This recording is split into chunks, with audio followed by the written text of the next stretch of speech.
கிறிஸ்துவுக்குள் பிரியமான சகோதர சகோதரிகளே, நம் பிதாவாகிய தேவனுடைய நாமத்திலும் ஆண்டவராகிய இயேசு கிறிஸ்து நாமத்திலும் உங்கள் யாவருக்கும் என்னுடைய அன்பின் வாழ்த்துக்கள். மீண்டும் தேவன் அருமையான சகோதரி இல்லத்தில் ஒரு வாய்ப்பு கொடுத்திருக்கிறார் தேவனுடைய வார்த்தையை பகிர்ந்து கொள்ளும்படி. அதற்காக நான் நன்றியோடு தேவனை துதிக்கிறேன். இணைப்பில் வந்திருக்கிறவர்களும் நேரடியாக வந்திருக்கிற எல்லாருக்காகவும் தேவனுக்கு நான் நன்றி செலுத்துகிறேன். காரணம், இந்த அழைப்பு சாதாரண அழைப்பு இல்லை. அதனால் இந்த அழைப்புக்குள்ளே வந்திருக்கிற ஒவ்வொருத்தருமே வெளியேற பெற்றவர்கள். நாம் யார் என்பதை நம்ம மறந்துடக்கூடாது. நமக்கு கொடுக்கப்பட்டிருக்கிற இந்த அழைப்பு சாதாரண அழைப்பு இல்லை. அதனால் நாம் சாதாரணவர்கள் அல்ல. அதனால் நம்மளை பற்றி நாமளே தாழ்மையாக நினச்சிக்கிட்டு நான் ஒன்றுக்கும் பிரயோஜனம் இல்லை, நான் ஒன்றுக்கு உதவாதவன் என்று ஒருபோதும் நினைக்கக்கூடாது. காரணம், தேவனுடைய வார்த்தை எல்லாவற்றிலையும் நமக்கு கொடுக்கப்பட்டிருக்கு. அதனால இன்னைக்கு தலைப்பு என்னன்னு பார்த்தீங்கன்னா, வெளியேற பெற்றது எது? தேவன் என்ன பண்ணிக்கார் நம்மளுக்கு? அவருடைய வார்த்தையை கொடுத்து அந்த வார்த்தையில் இருக்கிற உண்மை நிலை என்ன என்பதை நம்ம மத்தியில் பேசுறதுக்கு தேவன் சித்தம் கொண்டிருக்கிறார். அதனால இன்னைக்கு என்ன பார்க்குறோம்னா, நம்முடைய வாழ்க்கையில் நமக்கு என்ன வெளியேறப்பட்டதாக இருக்கிறது? நம்மளுடைய ஒவ்வொருத்தருடைய தேவைகளும் ஆயிரமாக இருக்குது.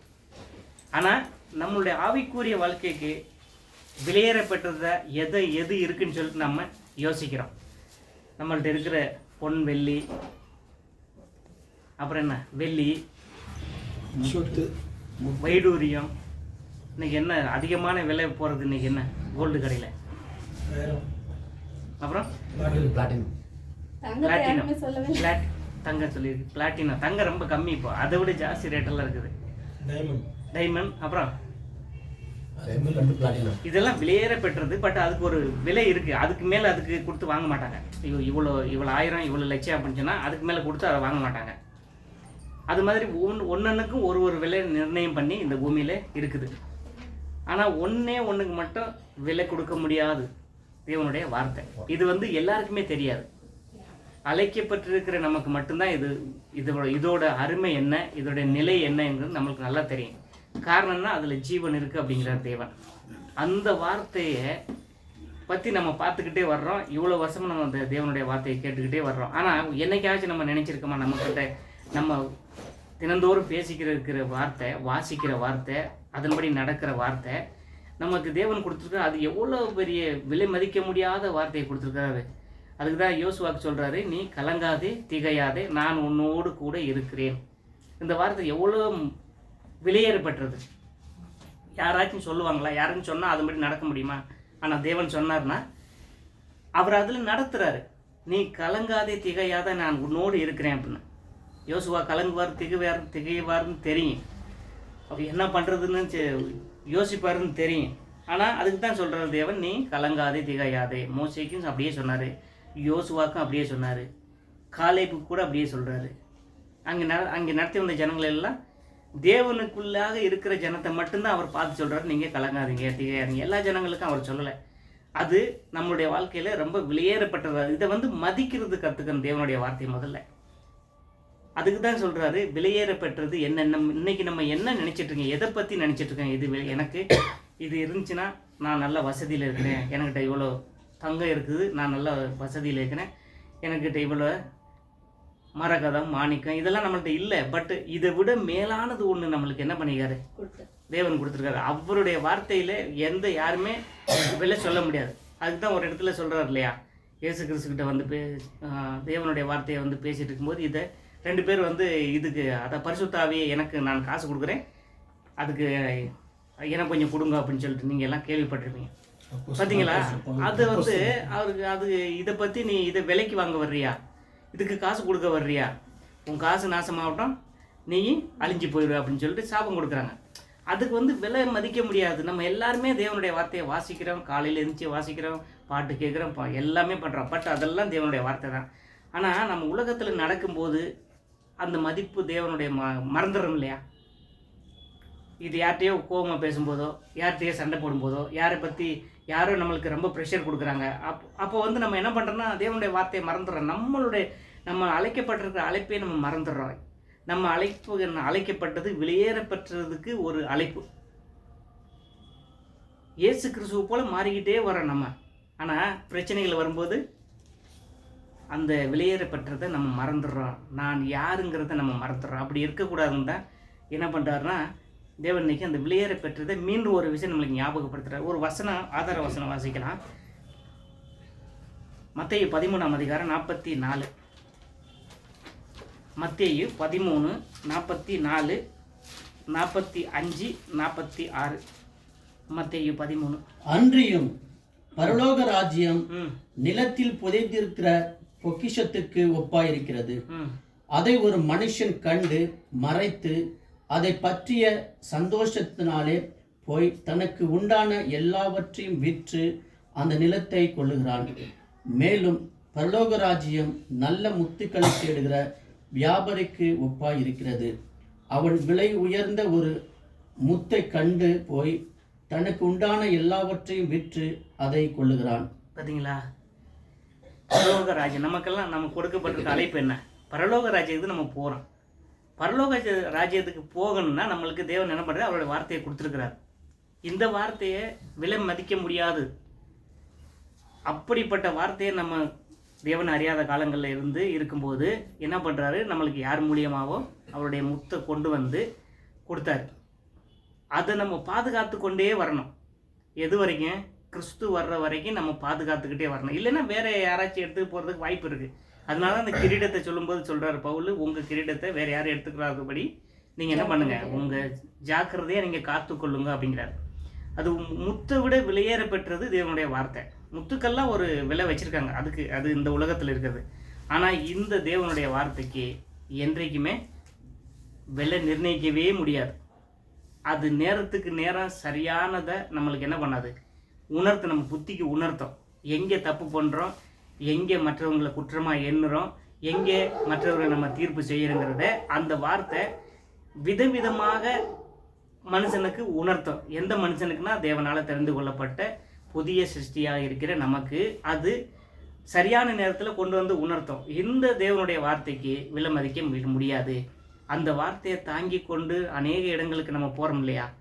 அநேக வீடுங்களுக்கு போகிறோம், அநேக சகோதரர்களை சந்திக்கிறோம், சபைக்கு போகிறோம், வர்றோம், அநேகர்கிட்ட பேசுகிறோம். அந்த முத்து, அந்த விலை மதிக்க முடியாத ஒரு பொருள் நம்மக்கிட்ட இருக்கிறத நம்ம அநேக முறை மறந்துடுறோம். அப்படி இருக்கக்கூடாது. விலை மதிக்க முடியாதவங்க நம்மலாம். இன்றைக்கி எல்லாரும் சொல்லுவாங்க இல்லையா, அந்த உயிருக்கு விலை மதிப்பு இல்லை அப்படின்னு. எல்லா உயிர்களுக்கும், மனுஷனுடைய உயிருக்கு உயிர் போயிடுச்சுன்னா அன்றைக்கி என்ன பண்ணுறாங்க? கவர்மெண்ட்லேருந்து இவ்வளோ லட்சம் கொடுக்குறாங்க இல்லையா? அந்த உயிர் போனதுனால கவர்மெண்ட்லேருந்து இவ்வளோ காசு கொடுக்கணும் அப்படின்னு சொல்லிட்டு கோர்ட் ஆர்டர் பண்ணுது. போலீஸ் ஸ்டேஷனில் கம்ப்ளைண்ட் கொடுத்தா இதுக்கு இவ்வளோ காசு நீங்கள் கொடுத்துடணும், அவன் உயிர் போச்சு அப்படின்னு சொல்லிட்டு கொடுத்துட்றாங்க. ஆனால் ஆண்டவராக இயேசு கிறிஸ்துவோட உயிர் போனதுக்கு யார் வேலை கொடுக்கறது? யார் கொடுக்க முடியும்? அவருடைய உயிர் போனதுக்கும் நம்மளுடைய உயிர் இருக்கிறதுக்கு ரொம்ப வித்தியாசம் இருக்குது. நம்மளுடைய உயிர் போச்சுன்னா அவ்வளோதான். ஆனால் ஆண்டவராக இயேசு கிறிஸ்து உயிர் போனதுனால நம்ம எல்லாருக்கும் என்ன பண்ணிக்கார்? அவர் மீண்டும் ஒரு ரட்சிப்பை கொடுத்து, ஒரு பாவ மன்னிப்பை கொடுத்து பரலோகத்துக்கு அழைச்சிருக்கிறாரு. அந்த பரலோகத்துக்கு அழைக்கப்பட்டிருக்க அந்த முத்து தான் நம்ம எல்லாம் என்ன பண்ணுறோம்? இந்த சத்தியத்துக்கு வர்றதுக்கு முன்னாடியே எங்கேயோ யார் மூலியமாவோ ஒரு பொக்கிஷம் மறைஞ்சிருக்குது. அது நம்மளுக்கு என்ன பண்ணிக்கார்? ஆண்டவராக இயேசு கிறிஸ்து கண்டுபிடிக்கும்படி அவர் வெளிப்படுத்தியிருக்கிறார். அதாவது அவர் வெளிப்படுத்தினாலன்றி நம்மளால் கண்டுபிடிக்க முடியாது இந்த முத்து எது எங்கே இருக்குன்னு சொல்லிட்டு. இந்த முத்து எங்கே இருக்குது? வேதத்தில் இருக்குது. அந்த முத்து கடல்லெல்லாம் நீங்கள் முத்து எடுப்பாங்க, அதுக்கெல்லாம் ஒரு விலை கொடுத்து வாங்கிடுவாங்க. ஆனால் வேதத்தில் இருக்கிறதுக்கு யாரும் விலை கொடுக்க முடியாது. அதுக்கு விலை மதிக்க முடியாத ஒரு முத்து நம்ம கையில் கொடுத்துருக்காரு. நம்ம கையில் கொடுத்ததுனால நம்மளுக்கு அதே போல் ஒரு மதிப்பு இருக்குது. நம்ம அந்த மதிப்பை இழந்து போயிடக்கூடாது. விலையேற பெற்ற நம்ம யாருங்கிறத மறந்து போயிடக்கூடாது. அதுக்கு தான் பரலோக ராஜ்யம் இப்படிப்பட்டவர்களுக்கு உரியது அப்படிங்கிறார். அந்த 46 படிங்க.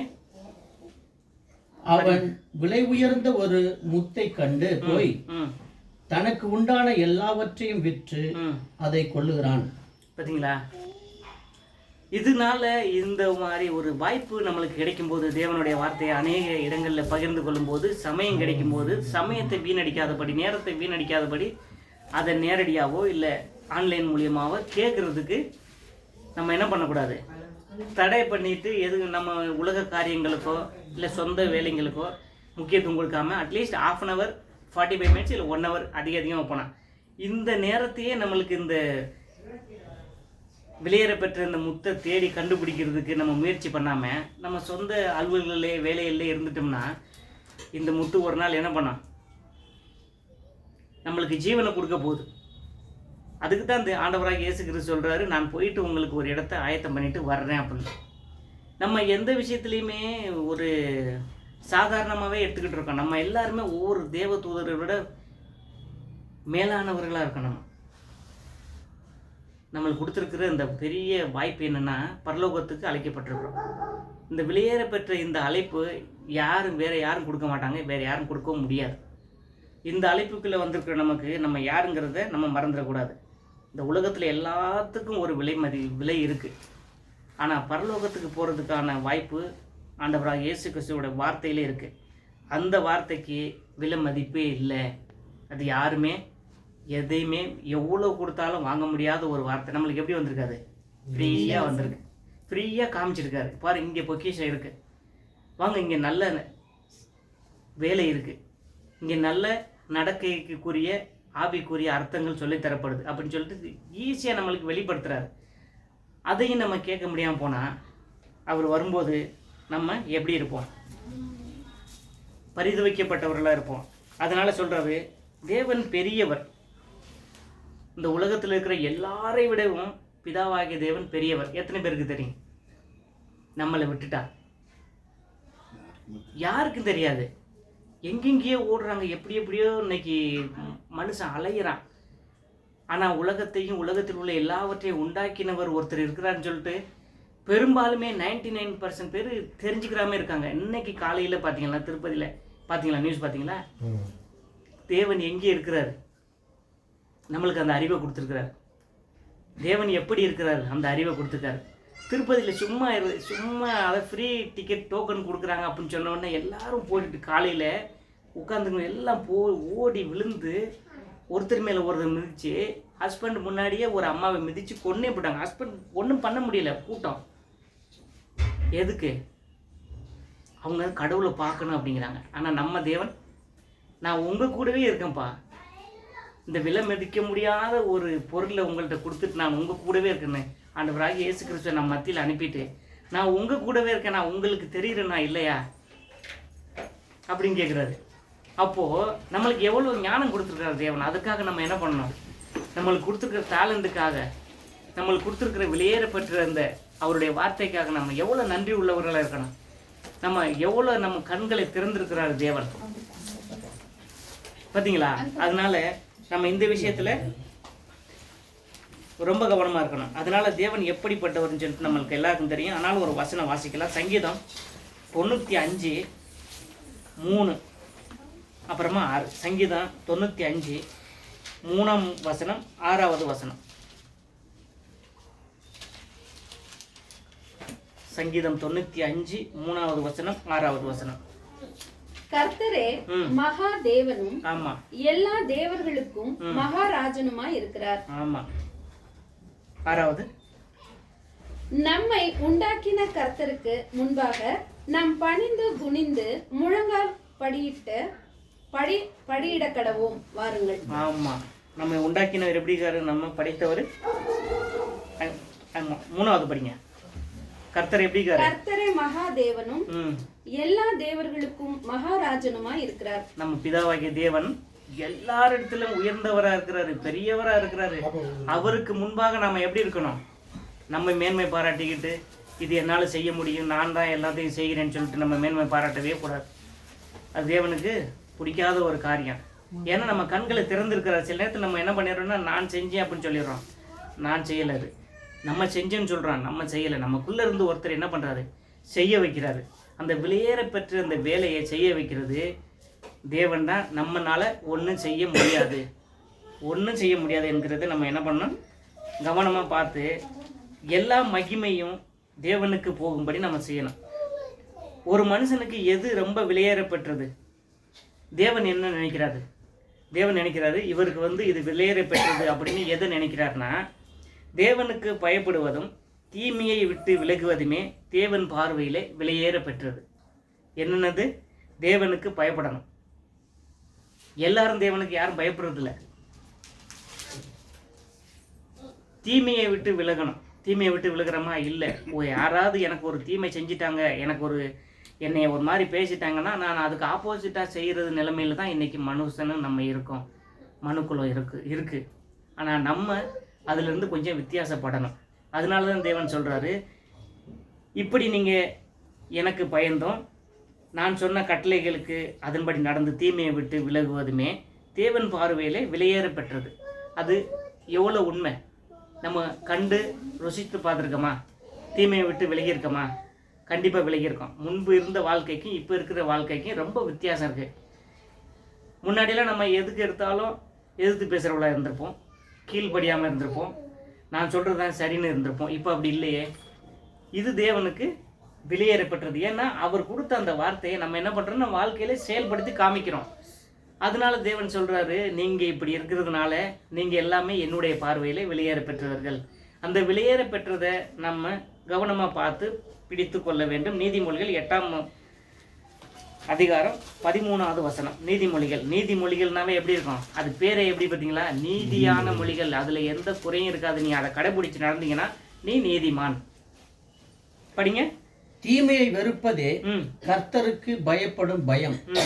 பெருமையையும் அகந்தையையும் தீய வழியையும் புரட்டு வாயையும் நான் வெறுக்கிறேன். எதை வெறுக்கிறாரு பார்த்தீங்களா? இது நமக்குள்ள இருக்கக்கூடாது. இது தேவனுடைய பார்வையில் நம்ம கிட்ட இல்லாமல் இருந்துச்சுன்னா நம்ம அதுல இருந்து வெளியேற பெற்றவர்கள். அவருடைய வார்த்தையை தாங்கி கொண்டு நம்ம சுற்றி தெரியணும் இல்லையா? நம்ம எல்லாருமே வெளியேற பெற்றவர்கள். நம்மளுக்கு ஒரு விலை இல்லை. தேவன் என்ன பண்ணுறாருன்னா அவருடைய சாயல்லே உண்டாக்கி அவருடைய ஆவியை கொடுத்து அவருடைய அந்த பிரசனத்தில் நம்மளை ஒவ்வொரு நாள் நடத்தி வர்றாரு. இன்னொன்று என்ன பார்த்தீங்கன்னா, நம்ம ஒவ்வொருத்தையும் வேலை செய்கிறோம். நம்மளுக்கு ஒரு முதலாளி இருக்கிறாங்க, ஆமாவா இல்லையா? ஒவ்வொருத்தருக்கும் ஒரு பாஸ், முதலாளி இருக்காங்க. இந்த உலகத்தில் எல்லாருமே என்ன பண்ணுறாங்க? வேலை செய்கிறோம். எல்லாருக்குமே முதலாளிகள், ஓனர் இருக்கிறாங்க.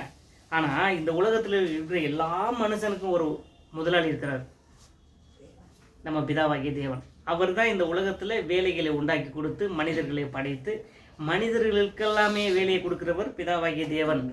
இந்த ஆவிக்குரிய பிதாவாகிய தேவனுக்கும் இந்த உலகத்தில் இருக்கிறாங்க இல்லையா, நம்ம பாஸ் முதலாளிகள் இருக்காங்க இல்லையா, அவங்களுக்கும் என்ன வித்தியாசம்னா, நம்ம பிதாவாகிய தேவன் எல்லாவற்றையுமே நமக்கு சம்பூர்ணமாக கொடுப்பார். யாரை? அவரை நம்பி அவருடைய வார்த்தைகளை கேட்டு நடத்தினா அவர் என்ன பண்ணுவார்னா சம்பூர்ணமாக எது எப்போ தேவையோ அது கொடுப்பாரு. ஆனால் இந்த உலகத்தில் நம்ம ஒவ்வொருத்தருக்குமே ஒரு முதலாளிகள் இருக்காங்க இல்லையா, அவங்கள்ட்ட நம்ம போய் கேட்டால் எதையுமே நம்மளுக்கு சரியாக கொடுக்க மாட்டாங்க. கொடுப்பாங்க, லேட்டாக கொடுப்பாங்க, கொஞ்சம் கம்மியாக கொடுப்பாங்க. ஆனால் பிதாவாகிய தேவன் அப்படி இல்லை. அவருடைய வார்த்தையின்படி கேட்டீங்கன்னா அவர்கிட்ட எல்லாத்தையும் கேட்டுக்கிட்டே இருக்கக்கூடாது. அது இல்லை, இனி இதை செய்யாதன்னா நம்ம செய்யாமல் இருக்கோம் பார்த்தீங்களா, அப்படி தீமையை விட்டு விலகு, நான் விலகிடுறேன். நீ எல்லாருக்கும் நன்மை செய்ய, நான் செய்கிறேன். நீ பாவத்தை விட்டு விலகு, நான் அப்படியே விலகிடுறேன் அப்படின்னு நம்ம நினச்சி நம்ம நடக்கும்போது தேவன் என்ன பண்ணுறதுன்னா அதை நம்ம மத்தியில் நடத்தி வெற்றி அடைய செய்கிறாரு. அந்த விலையேற பெற்ற காரியங்கள் நம்ம செய்யும்போது தேவன் என்ன பண்ணுறாரு? சந்தோஷப்படுறாரு. அதில் தான் தேவன் நம்ம எல்லாருமே விலையேற பெற்றவர்கள். அந்த வசனத்தின்படி நடந்து நம்ம நடக்கிறோம் இல்லையா, அதில் நாம் என்ன பண்ணோம்னா தேவன் பார்வையில் விலையேறப்பட்டவர்கள். மற்றவர்கள் எப்படி வேணாலும் நினைக்கலாம், இவங்கெல்லாம் புத்தி இல்லாதவங்க, இவங்க சொல்கிறது வேறு செய்கிறது ஒன்று, நம்ம ஒன்று செய்யணும் அவங்க ஒன்று செய்கிறாங்க அப்படின்னு நினச்சிக்கிறாங்க. ஆனால் தேவன் பார்வையில் நம்ம வெளியேறப்பட்டவர் என்பதை நாம் மறந்துடக்கூடாது. அதனால தான் சொல்கிறாரு, அவர் சொன்னபடி நடப்பதே தேவன் பார்வையில் வெளியேறப்பட்டது. யார் தேவனுடைய கூடாரத்தில் தங்குறது? 2ஆம் வருகையில் தேவன் இந்த 1,44,000 பேரை என்ன பண்ணுறாரு? அவருடைய ஆளுகைக்குள்ளாக கொண்டு போகிறதுக்கு செலெக்ஷன் பண்ணிருக்காரு.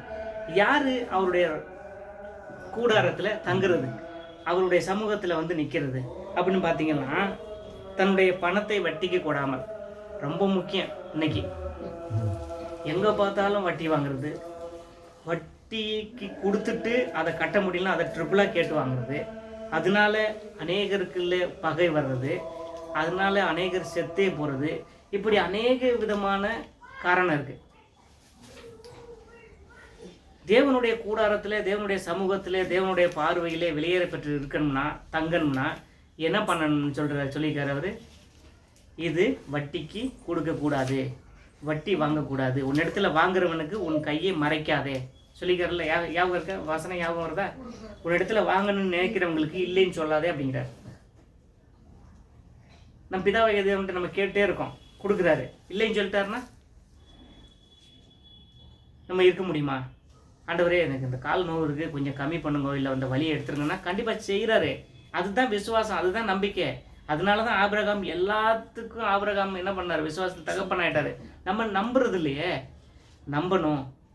எனக்கு செய்வார், அவர் செய்யாமல் போனாலும் அவர் தான் என் தேவன், அவர் தான் என் தகப்பன், அவர் எப்போ கொடுத்தாலும் நான் வாங்கிக்கிறேன் அப்படிங்கிற அந்த முழு மனதோடு இருந்தால் தேவனுடைய பார்வையில் என்ன பண்ணுறோம்? நம்ம வெளியேற பெற்றிருக்கோம். வெளியேற பெற்றவர்கள் நாம் இந்த என்பதை நீங்கள் மறந்துடவே கூடாது. ஒவ்வொருத்தருமே தேவனுடைய வசனத்தை தாங்கி போகிற உயிருள்ள ஒரு பைபிள். நம்ம எல்லாம் இங்கே இருக்கு இல்லையா, பைபிள் இருக்கு இல்லையா, நம்ம எல்லாருமே இதில் எழுதி வச்சு படிக்கிறோம். தேவன் எழுதி கொடுத்துட்டாரு, இதில் படிக்கிறோம். ஆனால் நாம் எப்படி இருக்கிறோம்? உயிரோடு என்ன பண்ணுறோம்? நடமாடுறோம். பைபிள் பேசாது, நம்ம படித்தா தான் பேசும். ஆனால் நம்ம மற்றவங்கள்ட்ட பேசும்போது தேவனுடைய வசனத்தை பேசுகிறோம் இல்லையா, நம்ம ஒவ்வொருத்தருமே உயிர் உள்ள பைபிள். அந்த பைபிள் எப்படி இருக்கணும்? வெளியேற பெற்றிருக்கணுமா இல்லையா? தேவனுடைய நாம தூசிக்கப்படுறது மாதிரி, தேவனுடைய பேர் கெட்டு போகிறது மாதிரி நம்ம இருக்கலாமா? என்னைக்காச்சும் பைபிள் அப்படி இருந்திருக்கா? எல்லாருக்குமே ஜீவன் கொடுக்கறது தான் பைபிள், எல்லாருக்குமே சந்தோஷத்தை கொடுக்கறது பைபிள். அந்த ஆவிக்குரிய அருமையான வார்த்தையை ஜீவனை நமக்கு கொடுத்து இதில் நடக்க செய்றாரு. நீங்கள் போய் நடங்க. எங்கே என்ன சொன்னார் சீசர்களுக்கு? உலகத்தின் ஒரு முனை துவக்கி கடைசி முனை மட்டும் தேவனுடைய ராஜ்யம் என்ன பண்ணணும்? பிரசங்கம் பண்ணணும், பிரசங்கிக்கப்படணும், சொல்லப்படணும். ஏன் சைலண்டாக உட்காந்துங்க? ஆமாவா இல்லையா? வசனம் என்ன சொல்லுது? ஏசு என்ன சொல்லிக்காரு? இங்கேருந்து கடைசி வரைக்கும் தேவனுடைய வசனம் பிரசங்கம் பண்ணப்படணும். யார் போய் பண்ணுறது? பைபிள் எடுத்துகிட்டு போனாங்க. பேசுனது யார்? தேவனுடைய ஆவி. பேசுனது யார்? அங்கே தேவனால் அனுப்பப்பட்டவர்கள். அப்படி இருக்கும்போது நீங்கள் நானும் நம்ம யாருன்னே யோசிக்காமல் இருந்தால் எப்படி? நம்மளாம் எப்படி வெளியேற பெற்றவர்கள்? இதை எப்போதும் மறந்துடக்கூடாது. ஓகே, தான் ஆணையிட்டதில் நஷ்டம் வந்தாலும் அதை செய்யாமல் இருக்கக்கூடாது. செய்ய வேண்டியவர்களுக்கு சரியான நேரத்தில் செய்யணும். அப்படி செஞ்சாங்கன்னா அவங்க தேவனுடைய பார்வையில் வெளியேறப்பட்டவர்கள். இப்போ உங்களுக்கு ஒரு ஹெல்ப் கேட்குறாங்க, கொடுக்குறேன்னு சொல்கிறீங்க, கொடுக்காம போயிடுறீங்க. அப்போ நீங்கள் வெளியேறப்பட்டவங்களா? தேவன் பார்வையில் நீங்கள் நல்லவங்களா? கொடுக்குறேன்னா கொடுத்துடணும், இல்லைன்னா இல்லை. தேவன் அப்படி தான் சொல்கிறார். ஆமேன் அப்படின்னா அது கொடுத்துடணும், இல்லைன்னா இல்லை அப்படின்னு சொல்லுங்கன்னு சொல்லிட்டு. சங்கீதம் 15 1வது வசனம் 5, 1லேருந்து 5 வரைக்கும் படிங்க. சங்கீதம் 15, சங்கீதம் 1:15. யார் உம்முடைய கூடாரத்தில் தங்குவான்? யார் உம்முடைய பரிசுத்த பர்வதத்தில் வாசம் பண்ணுவான்? உத்தமனாய் நடந்து நீதியை நடப்பித்து மனதார சத்தியத்தை பேசுகிறவன் தானே. அவன் தன் நாவினால் கூறாமலும் தன் தோழனுக்கு தீங்கு செய்யாமலும் தன் அயலான் மேல் சொல்லப்படும் நிந்தையான பேச்சை எடுக்காமலும் இருக்கிறான். பார்த்தீங்களா? போதும். எத்தனை வரைக்கும் படிச்சீங்க சார்? 3. ஒரு நிமிஷம். அதாவது ஃபர்ஸ்ட் வசனம் படிங்க. 15:1. கர்த்தாவே, யார் உம்முடைய கூடாரத்தில் தங்குவான்? யார் உம்முடைய பரிசுத்த பர்வதத்தில் வாசம் பண்ணுவான்?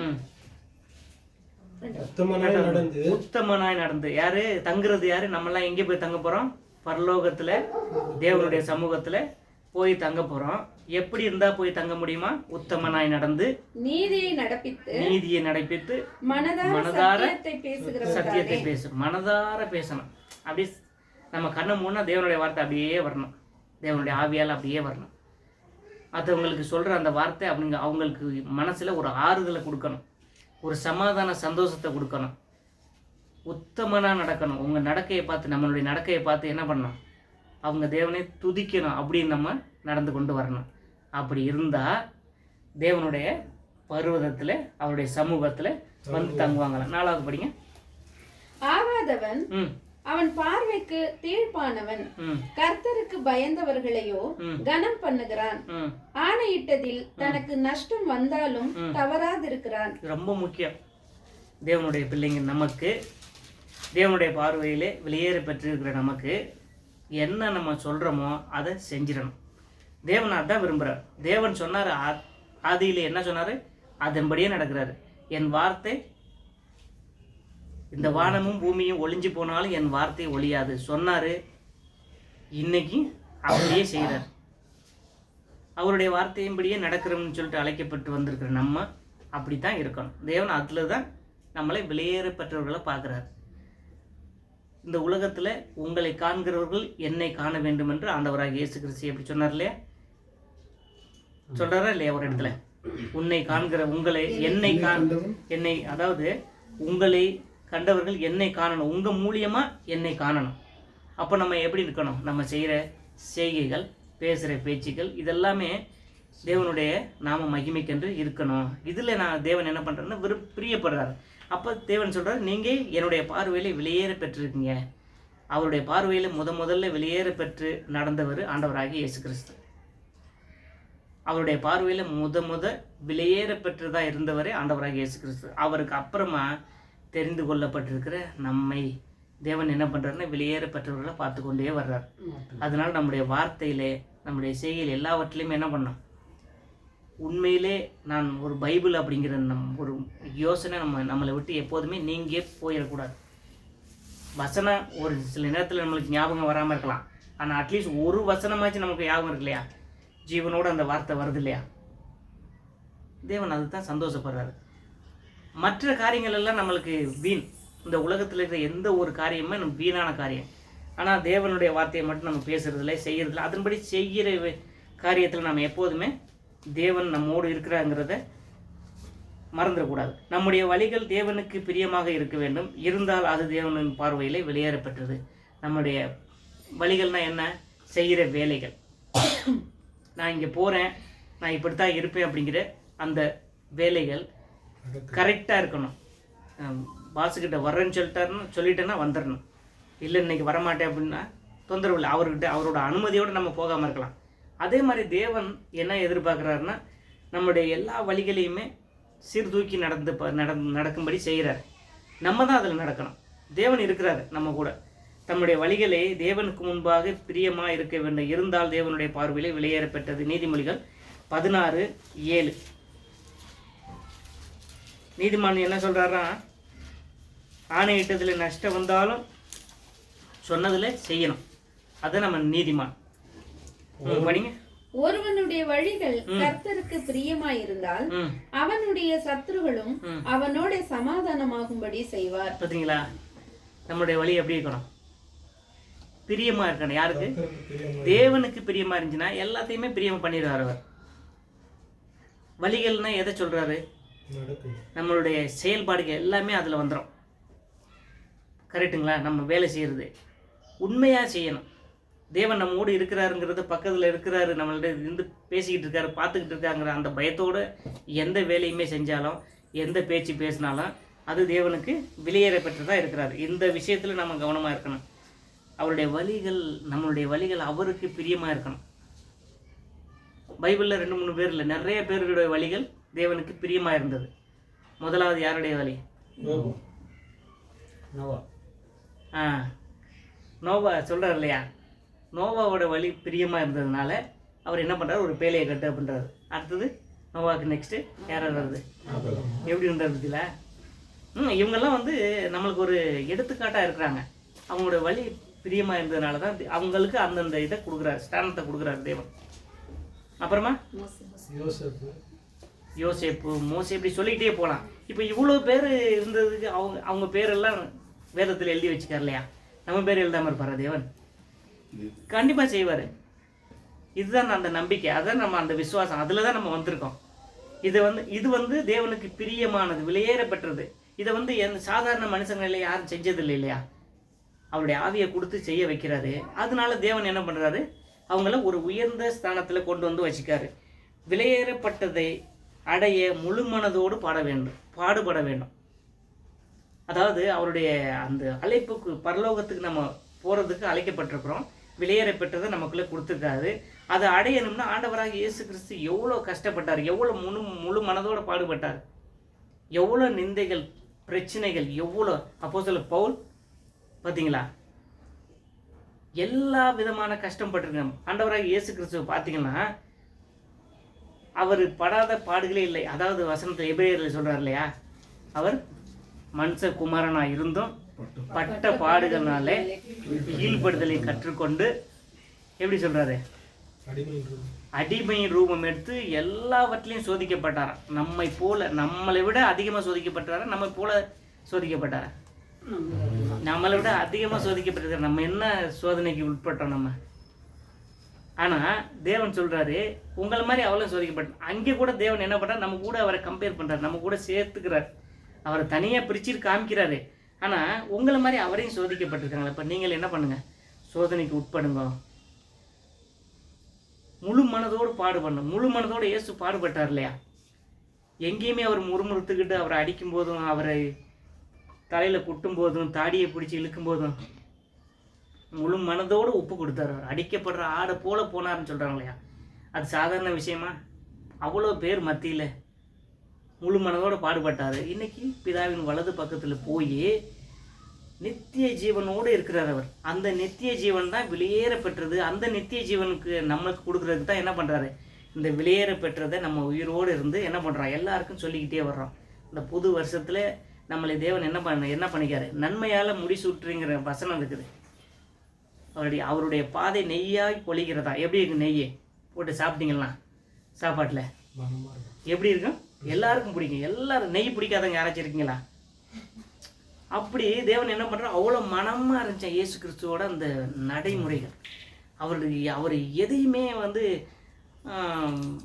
ஒரு மாதிரி பண்ணாமல் எல்லாமே முழு மனதோட சந்தோஷத்தோடு எடுத்துக்கிட்டார். காரணம் என்ன, பிதாக்கிட்ட போகிறதுக்கு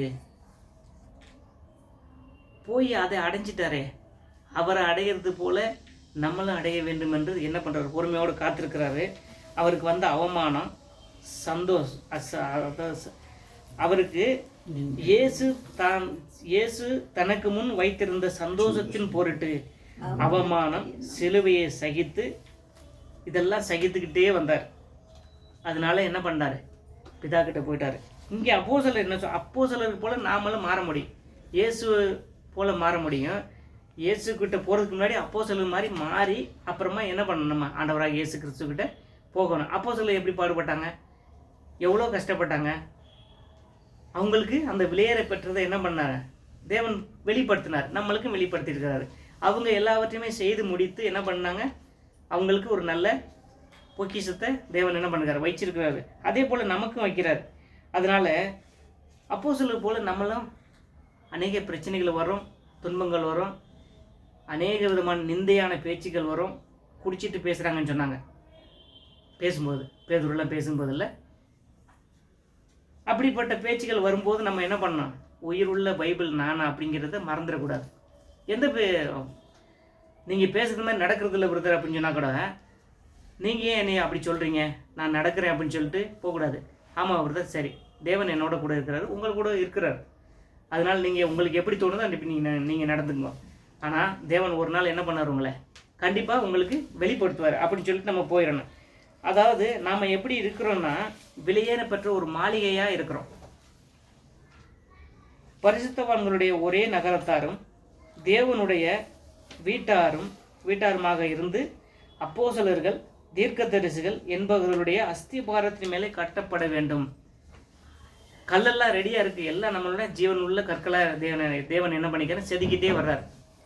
வேதனைகள், பிரச்சனைகள், துன்பங்கள் இதெல்லாம் கொடுத்து என்ன பண்ணுறாரு, செதுக்குறாரு. எங்கே செதுக்கி எங்கே கொண்டு போக போகிறாருன்னா, ஒரு ஜீவனுள்ள மாளிகையாக கட்டிக்கிட்டே வர்றாரு.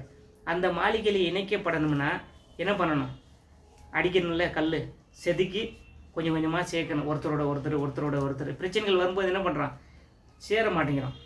பிரச்சனைகள் வரும்போது சேர மாட்டேங்கிறான். துன்பங்கள் வரும்போது விலகி ஓடுறோம். ஆனால் ஒருத்தருக்கு ஒருத்தர் என்ன பண்ணணும், நம்ம சேர்ந்திருந்தால் ஒரு ஆவிக்குரிய மாளிகையாக நம்ம கண்டிப்பாக அதில் இணைக்கப்படுவோம். வசனம் இதெல்லாம் நம்மளுக்கு நல்லா தெரியும். அதாவது யாருடைய அஸ்திபாரத்தின் மேலே, அப்போஸ்தலர்கள், தீர்க்கதரிசிகள் இவருடைய அந்த அஸ்திபாரத்தின் மேலே நம்ம எல்லாம் கட்டப்பட்டுக்கிட்டு வந்தால் அந்த கல், ஒரே ஒரு கல், நீங்கள் ஒவ்வொருத்தரும் ஒரு ஒரு கல்லாக இருக்கும். அந்த கல் சாதாரண கல் இல்லை. கல்லில் என்ன பண்ணிக்கிறாரு சொல்கிறாரு, உயிர் இருக்குதான், ஜீவனுள்ள ஆலயமாக கட்டப்பட்டு வர்றோம்.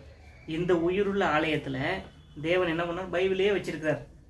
நம்ம எல்லாருக்கும் தேவன் என்ன பண்ணிக்கிறாருன்னா மனசில், நம்ம மைண்டில் வேதத்தை கொடுத்துருக்கிறாரு. யோசிக்கணும், தேவன் என்ன சொல்கிறாரு, ஏன் சொல்கிறாருங்கிறத யோசித்து நம்ம என்ன பண்ணணும்னா அந்த ஆலயத்தில் இன்னைக்கு எப்படியாவது நானும் அந்த கல்லோட கல்லை இணைக்கப்படணும். கிறிஸ்து எப்படி இருக்கார் நம்மளுக்கு கீழே, கிறிஸ்து எப்படி இருக்காரு, அடித்தளம் எப்படி இருக்காரு, மூளைக்கல். அந்த கல்லோட கல்லை இன்னைக்கு அங்கேருந்து தான் சாரம் எல்லா கல்லுக்கும் ஜீவனுள்ள கற்களாக வரும். இயேசுக்கிட்ட இருந்து தான் எல்லாத்துக்குமே ஜீவனுள்ள அந்த சாரம் வருது. அதுக்கு தான் ரோமருக்கு சொல்லும்போது சொல்கிறாரு, என்னம்மா காட்டு ஒளிவு மரத்தில் என்ன பண்ணிக்காரு, கொண்டு வந்து நம்மளை ஒட்ட வச்சுக்காரு. அந்த காட்டு ஒளிவு மரத்தில் இருக்கிற சாறு வந்து என்ன பண்ணுது, நம்மளுக்கு வந்துருச்சு. இப்போ நம்ம எப்படி இருக்கிறோம், நாம தான் காட்டு ஒளிவு. அதாவது அந்த ஒளிவு மரத்தில் காட்டு ஒளிவு மரத்தை கொண்டு வந்து ஒட்ட வச்சுக்காரு. அந்த மரத்தில் இருந்த சாரை நம்மளுக்கு வந்துருச்சு. இப்போ என்ன, கிறிஸ்துவோடு இணைக்கப்பட்டு கட்டப்பட்டு வர்றோம். கட்டப்பட்டு வரும்போது பிரச்சனைகள் வந்தாலும் நம்ம வந்து விலகி போயிடுறதுக்கு முயற்சி பண்ணக்கூடாது. வசனத்தை எப்போதுமே நம்ம ஞாபகத்தில் வச்சு நடக்கணும். இது தேவனுடைய பார்வையில் வெளியேறப்பட்டது. அந்த ஆலயத்துக்கு நம்ம வந்துட்டோன்னா தேவனுடைய பார்வையில் வெளியேறப்பட்டு தான் இருக்குங்கிறார். அப்படியே நம்ம இருக்கும்போது தேவனுக்கு ரொம்ப ஒரு சந்தோஷமாக இருக்கும். அருமையான சகோதர சகோதரிகளே, இப்படியாக நீ திரும்பினால் நான் உன்னை திரும்ப சீர்படுத்துவேன். ஒரு வேளை நம்ம யாருங்கிறது நம்ம மறந்துருந்தா சொல்கிறாரு, நீ திரும்பி வந்தியனா, நீ திரும்பி யோசிச்சேனா, நீ திரும்பி என்னுடைய வார்த்தையை எனக்கு கொடுங்க, உங்களுடைய வார்த்தையை எனக்கு கொடுங்க அப்படின்னு நீங்கள் கேட்டிங்கன்னா நான் உனக்கு கொடுக்குறேன், உன்னை சீர்படுத்துவேன். கண்டிப்பாக வர்றவங்கள்ட்ட தேவன் என்ன பண்ணுவார்னா, நீ வராத, நீ ஆகாதவன் என்று ஒருபோதும் சொல்கிறதே இல்லை அவர். நம்ம யாரெல்லாம் வந்தாலும், எப்படிப்பட்டவர்கள் வந்தாலும் தேவன் என்ன பண்ணுறது, சேர்த்து கொள்ளுகிறவர்களாக இருக்கார். எவ்வளோ கோடி ஜனம் வந்தாலும் சேர்த்துக்கிறவராக தான் இருக்கிற ஒழிஞ்சு அதை தள்ளி விடுறதா அவர் இல்லை. அதனால் நீ திரும்பினால் நான் உன்னை திரும்ப சீர்படுத்துவேன், என் முகத்துக்கு முன்பாக நிலைத்திருப்பாய், தம்மிடத்தில் உள்ள இல்லாததை பிரித்து வெளியேறப்பட்டதை பற்றி கொண்டால் என் வாய் போல இருப்பாய் அப்படிங்கிறார். புரிஞ்சுங்களா? சொன்ன வசனம் ஒன்று இருக்குது.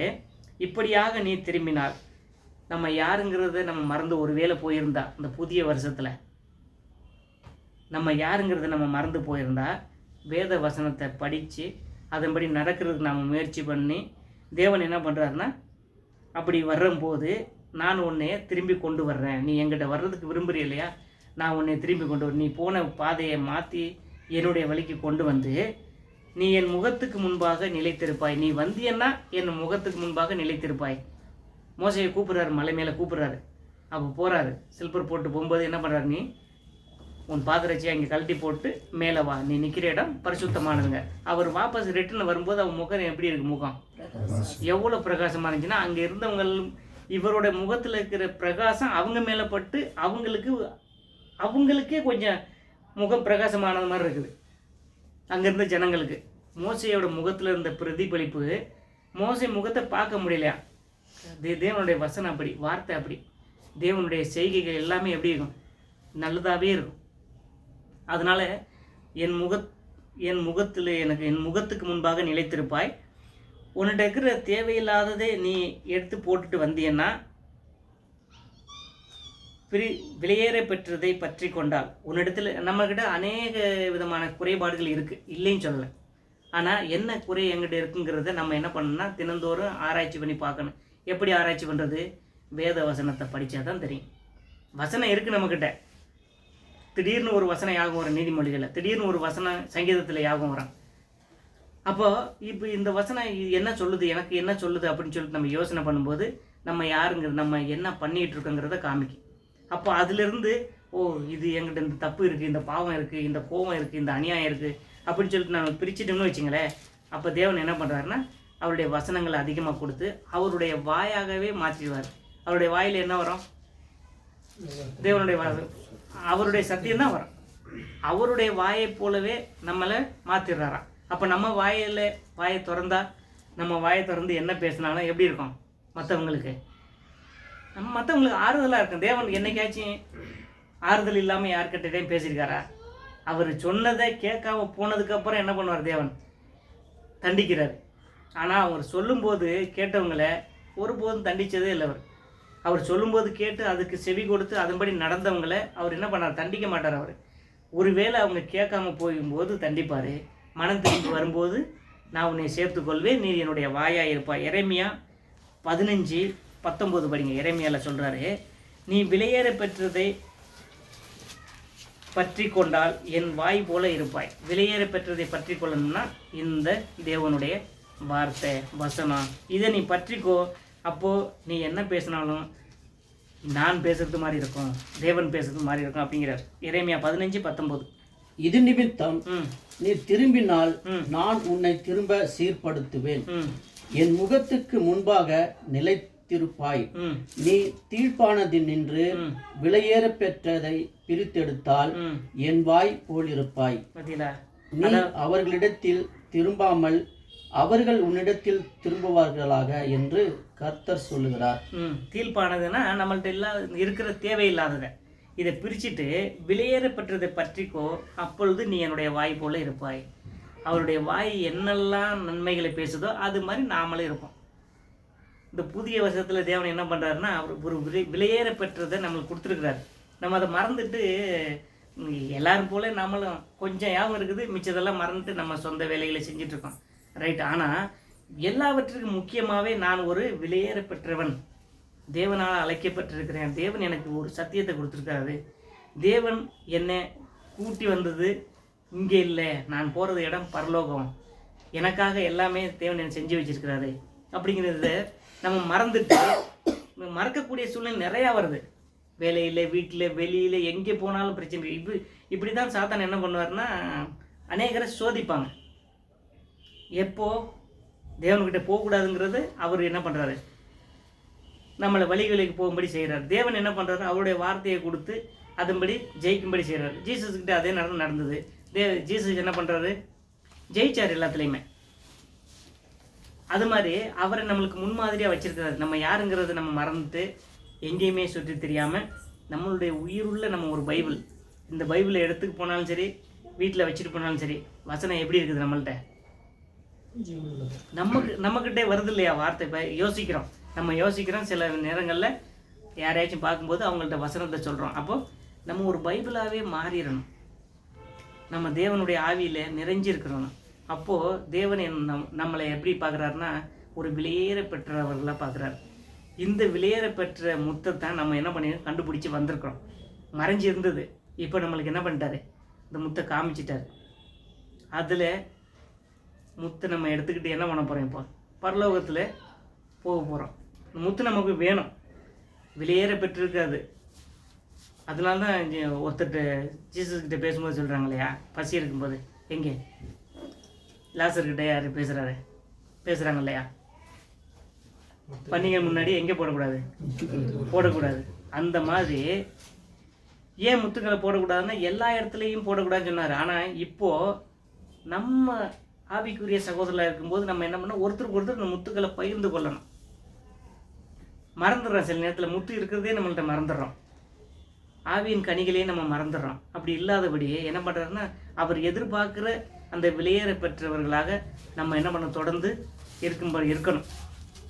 நம்ம யாருங்கிறது நம்ம மறந்துடக்கூடாது. நம்ம ஒவ்வொருத்தருமே நம்ம என்னைக்காவது நினச்சிருக்கோமா, நம்ம பாஸ் நம்மளை எப்படி திட்டுறாரு, நான் யாருக்கு தெரியுமா, நான் எப்படி இருக்கிறேன்னு தெரியுமா, நான் தேவனுடைய பிள்ளை, நான் ஒரு பைபிள் மாதிரி இருக்கிறேன், பைபிளாகவே இருக்கிறேன். இது அவங்களுக்கு தெரியாது, எனக்கு தெரியும். நான் இப்படி இருக்கணும் ஆண்டவரே, நான் இப்படி தான் நடப்பேன், நான் இப்படி செய்கிறேன் ஆண்டவரே அப்படின்னு சொல்லிட்டு நம்ம இருந்தால் தேவன் என்ன பண்ணுறாரு? சந்தோஷப்படுறாரு. அவர் நம்ம நேரடியாக சொல்ல மாட்டார், ஆனால் அவர் சந்தோஷப்படுவார். ஒரு நாள் கண்டிப்பாக சொல்லுவார்.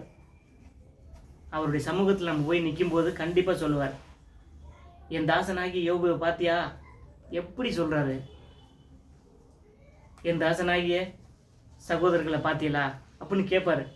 அப்போ நம்ம எப்படி இருக்கணும்? அவருடைய வசனத்தின்படியே நம்ம இருக்கணும். அதுதான் யோபு சொல்கிறாரு, இந்த சதை எல்லாமே அழிஞ்சு போனாலும் நான் என்ன பண்ணுறேன், ஒரு நாள் முகமுகமாக அவரை பார்ப்பேன், என் சொந்த கண்ணால் பார்ப்பேங்க. என்ன ஒரு விசுவாசம், என்ன அவருக்கு ஒரு நம்பிக்கை பார்த்தீங்களா? அதனால தான் சொன்னார், என் தாசனை பார்த்தியா அப்படிங்கிறார். என் தாசனாகிய சவுந்தர பாத்தியா, நெப்போலியனை பாத்தியா, சரவணாச பாத்தியா அப்படின்னு கேட்கணும்.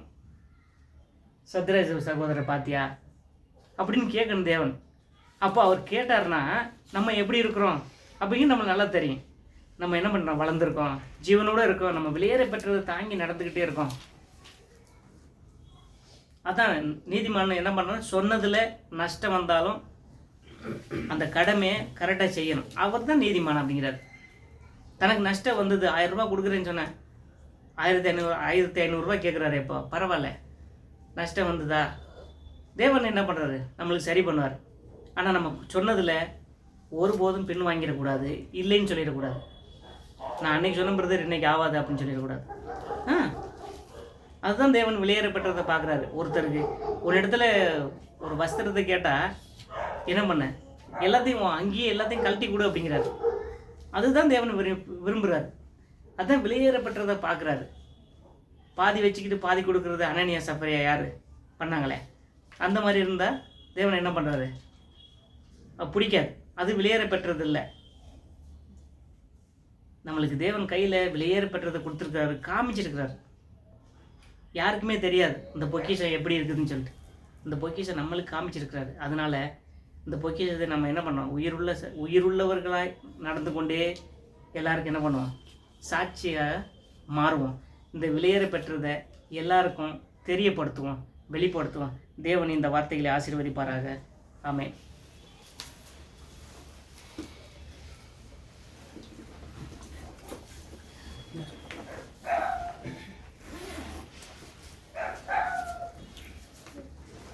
தேங்க்யூ. எனக்கு என்ன சொன்னார்னாக்கா,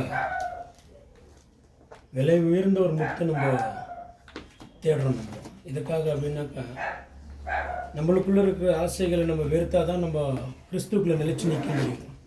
அவருக்கு உண்டானது எல்லாத்தையும் அவரை விற்றுட்டு என்ன பண்ணுறாருங்க, அந்த முத்தை போய் என்ன பண்ணுறாருங்க, வாங்கிடுறாரு. ஏன்னா அந்த இடத்துல அந்த முத்து இருக்குன்னு தெரிஞ்சிச்சு அவருக்கு.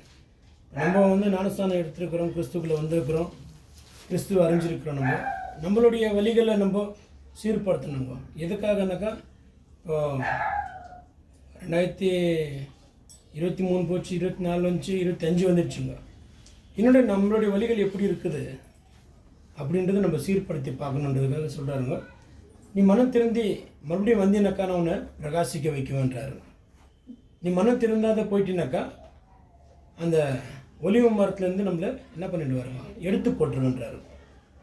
ஏன்னா இஸ்ரேல் மக்களுக்கு தான் அந்த கொடுத்துருந்த அந்த இது, அவங்களே என்ன பண்ணாருங்க, அந்த கலையை வெட்டி போட்டிருக்கிறாரு.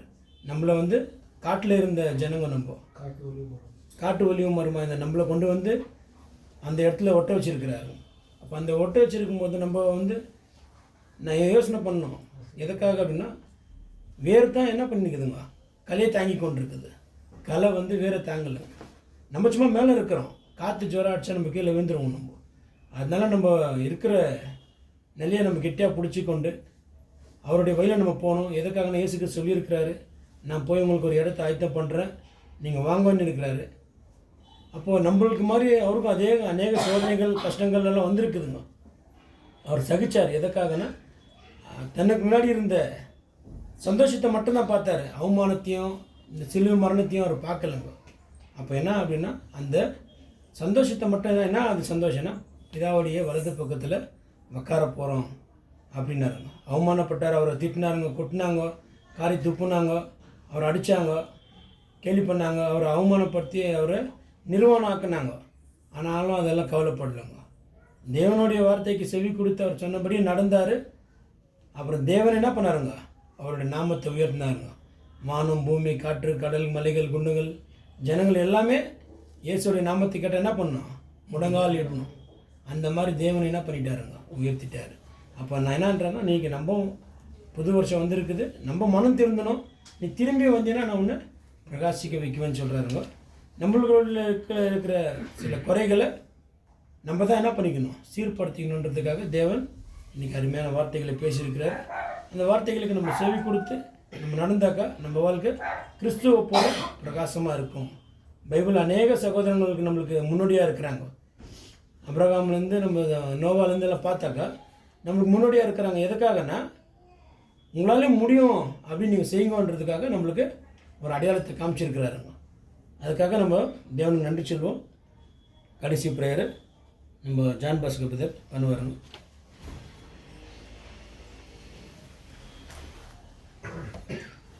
நாம் அனைவரும் ஜெபிக்கிறோம்.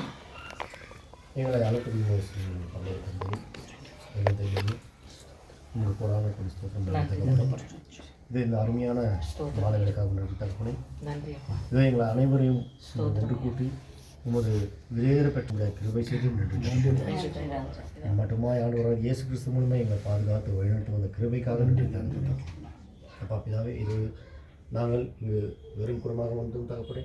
இதோ உமது அருமையான வார்த்தைகளை எங்கள் உள்ளத்தில் நிரப்பி எங்களை முழுக்குறமாக கொடுத்ததாக நன்றி தகப்பனே.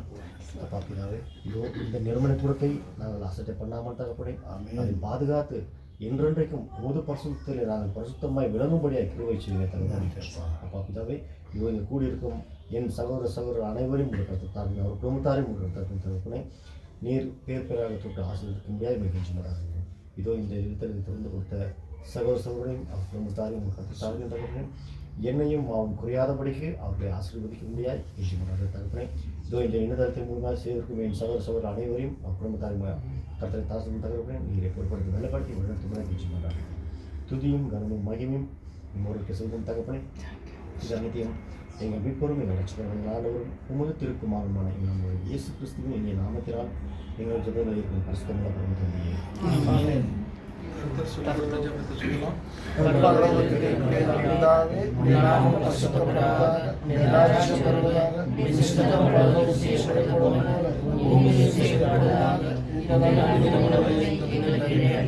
எங்களுக்கு தீங்கு செய்தவர்களை நாங்கள் மன்னிக்கிறோம். பாவங்களை மன்னித்து சோதனை காட்சி. ஆமென்.